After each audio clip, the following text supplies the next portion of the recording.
フライトジャケット塾開講です。バズエキソンズ神谷です。よろしくお願いします。よろしくお願いします。塾長かっこいい。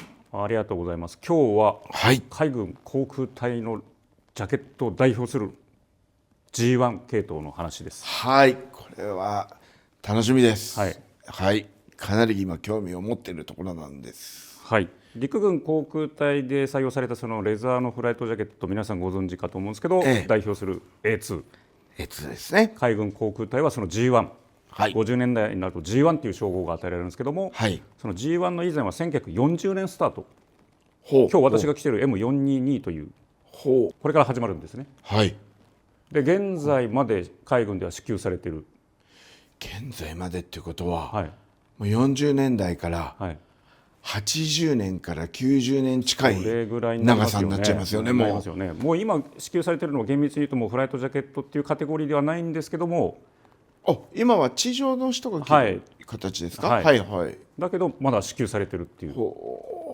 さあそう考えますと、あまり変わってないですよね。外観は細かいそのディテールやら、コントラクターによっての微差っていうのはあるんですけども、はい、もう始まりから現代に至るまでほぼほぼ外観は変わってない。まあまあそうですよね。はい、だからもう最初からもう完成度の高いジャケットができてたっていう裏付けにもなるんですね。1940年にも40年代にはい、もうほぼほぼ完成してたっていう。これはすごいです。すごいですね。はい、はい。他のジャケットですとね、割とこう改良っていう風になって、外観が結構変わったりもしていくんですけど、これはもう不変ですね。ほぼほぼ。A2 が、メインのマテリアルといえばホースハイダー、馬ですね。ホースハイドに対して G1 系統、これはゴートスキン、ヤギですね。ヤギですね。ヤギ側。はい。まあ馬側とか牛側って動物が大きいじゃないですか。はい。でゴートとかシープスキンというのは、羊とかヤギというのは、動物として小さい。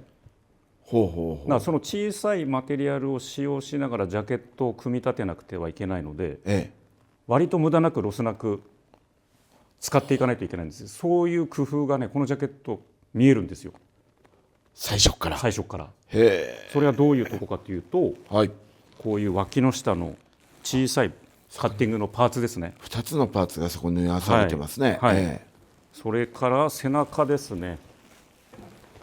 ウエストのところにこうプリーツを作るバンドを設けて、パーツとすれば小さい方に値しますよね。A2 と違って背中1枚とは違って、そうですね。A2 だとこれ全部バーンと1枚のパーツ、あとはこういうプリーツのパーツですとか、そういった細かいパーツを無駄なく捨てるとこなくこのジャケットに取り入れて、その分どうなんですか。やっぱり動きやすいとか。もちろんそうですね。そうなるんですか。プリーツがありますので、こう動きやすい、運動性もあって、なおかつ今度ライニングですね。裏地、これ A2 はコットンブロードクロスなんですけども、これは04ツイル、ちょっと滑りがいい。着用する時も滑りがいいですし、着ててもやっぱ運動性がかなり、着ててもやっぱり変わるもんですか。感じますね。あと襟はですね、天然ムートンシープスキンを使ってまして、今度その襟を立てて裏ですね。寒い時なんかやっぱり襟立てるんですかね。これと USN ステンシルが、これもコントラクターによって書体とか違うんですよ。色とか。そうなんですね。これステッチもなんかすごい襟の裏に。そうですね。かなり。どういうステッチなんですか。これは中に真珠が入ってまして、襟を立てたりというところでしやすいように、抑えのステッチですね。これはなんかそれもデザインみたいでかっこいいですね。でもこのジグザグステッチとかかなりミシンの使うと時間を要するので、結構こういうところも丁寧に作られてるなという。こう縫ってあって、ここにはなんかチンストラップですね。前を締める。そうですね。このファスナーの色なんかも A2 とは違いますよね。そうですね。A2 ですと前立てにこうファスナーをカバーするような前立てがありますので、ブラスにニッケルジッパーを使ってるんですけど、このジャケットの特質上直接こう風とか、海水とか当たる可能性もあるので、海軍のジャケットだけに最初から酸化処理してあって、オキシダイズブラックって僕ら呼んでるんですけど、酸化処理の黒塗り塗装。黒は塗ってるわけなんですね。そうです。もともと地金はブラスなんですけど、そこに酸化処理で黒くなってるんですね。そっか、だからこう渋い色になってますよね。そうですね。こういうところも。あとはリブ、裾のリブとかも。これ、面白いですよね。A2 なんかには見られない。A2 はこう1枚のやつをこう折り返して、触ってみるとこう二重になってるんですけど、これはもう一重で1枚仕立てで。本当だ、結構透けて見えるぐらい。で途中からこう網目も変わったりしてですね、これはゴートスキンの皮が強いで、それがフィットするようにこの網目が途中から変則的に変わるんですね。皮との関係性でフィットするように。勉強になります。それはとこのなんといっても大きいポケットがでパッと見特徴的ですね。これそうですね。ポケットなんですけど、フラップを開けるとですね、こんな風にペン差しポケットが設けてあったりですとか。ここにあるんですね。そうなんです。こっちじゃないんですね。でかつ今度ポケットの背裏ですね、こんな風にコットンツイルが、見頃の方はレーヨンだったのに、こっちはコットンなんですか。コットンツイルが貼ってあって、で皮の伸びとかを多少なりとも防ぐという意味で多分布を当てて、補強の意味もありますし、あとはですね、この前立て A2 の場合は外にこうウィンドフラップがあるんですけども、これは内側にあって、でさらにこう開けるとですね、こっちの左の方に収納ポケットがついてますね。この辺も非常に機能的ではあります。そうですね。なんか気の利いたデザインがいろいろ出てきますね。あとは脇の下ですね。先ほどの細かいパーツのところで紹介した割と大きめのアイレットがこう打ち込んであって、それはベンチレーションですかね。ベンチレーション、汗抜きですね。通気性を良くするためのものだったりとか、あと外観からは全然わからないことがありまして、実は、このライニングと裏地と表地の皮の間にラバーエキスパンダーっていうゴムが内蔵されてるんですね。ラバーエキスパンダーっていうんですね。ゴムがこう入ってるんですね。これは何かというとですね、運動性はもちろんのこと、あとプリーツがですね、このゴムが入ってないと外に広がる可能性もあるんです。だからこれテンションで内側にプリーツが戻るようにしてあるんですね。運動性ばかりじゃなくて、このジャケットのためにもつけてるわけなんですね。そうなんですね。そういうことなんだ。これがないとですね、時々もしかしたら外に広がる可能性があるんですね、プリーツが。戻ろうとしてるんです。その目的は知らなかったですね。これ自体は長い G1 の歴史でいつぐらいに使われてた？これはですね、G1 という称号が与えられた初期の段階なので1950年とか51年ぐらいのモデルですね。もう随分昔のものなんですね。それが、これで、ということでちゃんとコントラクターまで、書いてありますね。これですね、スペックっていうところで、そうですね、55J14 っていうのが初めて G1 っていう称号が与えられたスペック。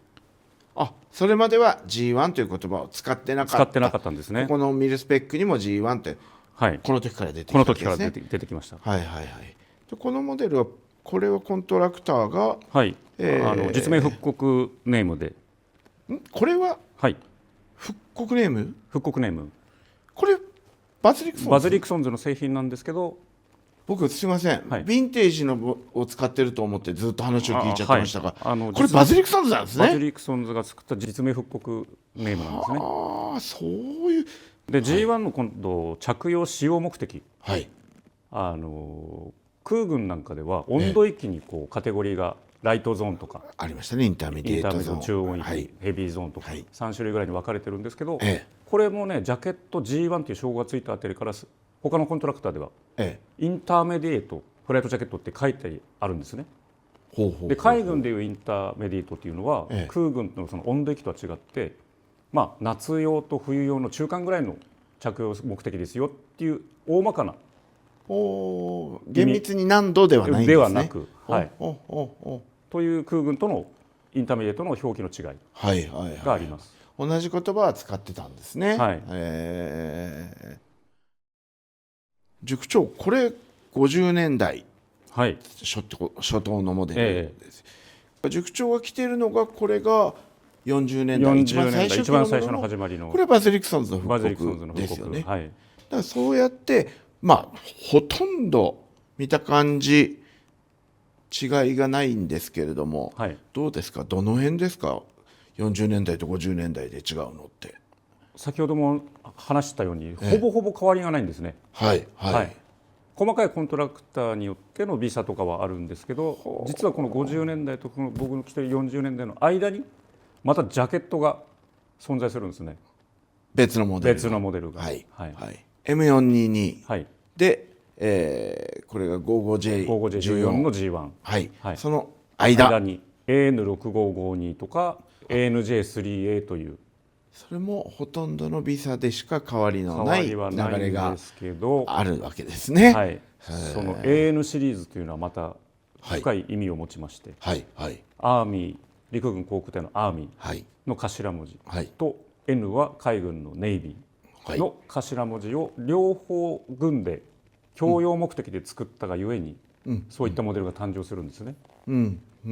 それが AN シリーズという、これとこれの間にあるんですね。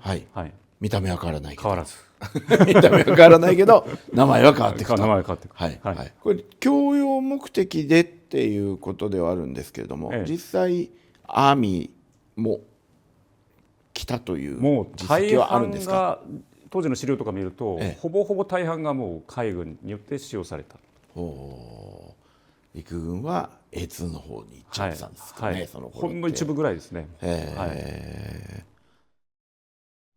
先ほど紹介した AN シリーズ、AN シリーズ、2つありましたね。私が今持っているのが ANJ3A というタイプ、今シーズンバズ・リクソンズからリリースしているタイプです。今シーズン復刻してますね。でこれがですね、先ほどそのメインマテリアルの話にちょっと触れましたけど、長い歴史の中で、大半がそのゴートスキン、ヤギ側なんですけども、なんとこの1回のロットだけ、当時これウィリス&ガイガーが手がけたモデルなんですけども、その生産ロットだけメインマテリアルがなんとホースハイド。もうね、見てる方なんか違うとは思えた方はかなりマニアックな方ですよね。そうですね。ゴートと違って表面もツヤ感もありますし、そうですね、ゴートの脂肪感も特有のもので非常に魅力的ではあるんですけど、また違った雰囲気が。でもデザインはほぼ一緒ですね。それも着た感じはだいぶ変わるんでしょうね。でもそうですね。ゴートとホースサイドと、確かに革質が違いますんでね。馬側好きの人は、G1 は馬側じゃないからって思ってたら大間違いで、実は馬側もあるんだぞというのが今期出てきたわけですね。1回のそのロットだけこのホースハイドを使っているので、実物なんかも非常に希少性の高いモデルですね。そうなんですね。また着込んでいった時も馬側ですから、普通のこのゴートの G1 とは全然違う雰囲気になりそうですね。なので先ほど G1 では海軍専用のモデルでしたので、USN、これが襟裏をめくると共用目的として開発されたので、両軍ともにどちらの軍の兵士も着れるように US で終わってるんです。止めてるわけですね。止めてるわけなんですね。AN シリーズだけですか。 AN シリーズは US ですね。でまたそのホースハイドだけのマテリアルの違いだけじゃなくてですね、このウィリス&ガイガーの手掛けた、細かいディテールのロットなんですけど、ロットというかそのディテールなんですけど、フラップ、ポケットのフラップですね。通常だったら折り返して付け合わせるんですけど、こっちがですね、下のフラップが切りっぱなしなんですよね。カットしたまま。肩をこのままで、はい、上のフラップだけ、はい、気づかないですよ素人は、はい、この辺はやはりね実物を持っていないとなかなか再現できない、はい、ディテールですね。他は内ポケットとかライニングとその革の間にゴムが入ってたりですとか、はい、そういったものはほぼほぼ変わりはありません。一緒なんですね。一緒なんですね。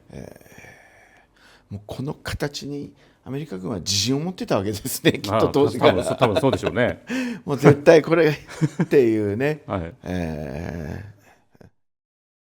塾長、今回はG1 という非常に歴史のある、はい、歴史の長いジャケットでしたけれども、僕らみたいに買う側の立場の人間からすると、はい、A2 ホーサイド持ってる、だからあえて G1 はゴートでこうどっちも、はい、ホーサイドとゴートの経年変化の違いを楽しむっていうこともできるかなと思うし、中にはねいや絶対ホーサイドが僕は好きなんだっていう人もいると思うんですよ。はい、そういう人にも逆にじゃあホーサイドこっちの ANJ3 をね、楽しんでもらったらいいんじゃないかと。この両方選べるっていうのはすごく買い手からすると、はい、今シーズン、はい、本当好みの方をチョイスできるということなんですね。はい、迷う人もいるだろうな。はい、一般的にはそのホースハイドだけが味が出やすいみたいなこうイメージが先行しがちですけど、はいはい、先ほど松島さんが触れたゴートスキンも後ろにヴィンテージ飾ってありますけど、これそうですよね。はい、特有のやっぱり経年変化。そうですね。はい、なんかこう柔らかくなって、はい、全然着方によってもだいぶ変わってきますね、雰囲気が。はい、G1 系統もやはりその長い歴史もありますし、そのコントラクターも長い分だけたくさんあるんですね。でそのゴートスキンの最終仕上げのアニリンなのかラッカーなのかも、この辺でも味の出方が変わってきますし、そういうのもいろいろあるんですね。だからここに後ろにかけてあるのも結構いろんな表情が。そうですね、これいや G1 の、G1 のというかゴートスキンの経年変化もちょっと楽しみたいところですね。そうですよね。それでは今日の講義はこの辺りで。ありがとうございました。ありがとうございました。楽しかった。